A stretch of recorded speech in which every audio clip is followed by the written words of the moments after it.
আচ্ছা, বিরাট কোহলি এত বছর ক্যাপ্টেনশিপ করেছিল কিন্তু ট্রফি আসেনি। রাজাত পাটিদার আসতেই ট্রফি আসলো, এর কারণ কি?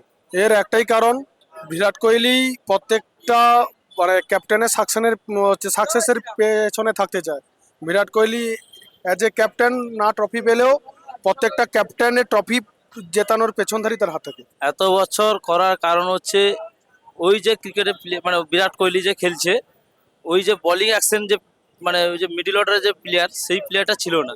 ঠিক আছে, মিডল অর্ডারে রজত পাটিদার আসার পর ওই যে মিডল অর্ডারেরটা ওইখানে একটু মানে পেয়েছে, তার জন্যই বেশি সাকসেসফুল হচ্ছে। তারপরে বোলিং অ্যাকশন আগের তুলনায় অনেক বেশি। নাম কি? সৌমেন বেরা। প্রদীপ ভূঁইয়া। কোথা থেকে এসছেন?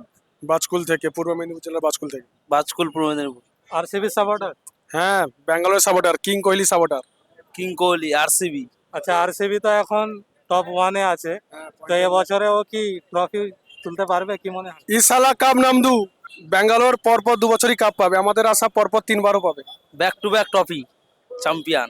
আচ্ছা, আরসিবির আসল রাজা কে, রাজাত পাটিদার নাকি বিরাট কোহলি? বিরাট কোহলি অবভিয়াসলি।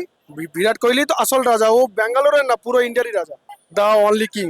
আচ্ছা, আরসিবির তো মালিক চেঞ্জ হয়ে গেছে, নাম জানা আছে? না। অনন্য বিল্লা।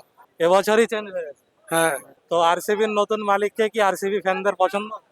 একদম পছন্দ। আমরা টিমের মালিককে দেখি না, আমরা টিমকে দেখি আর টিমের পারফরমেন্সের উপর নির্ভর করি।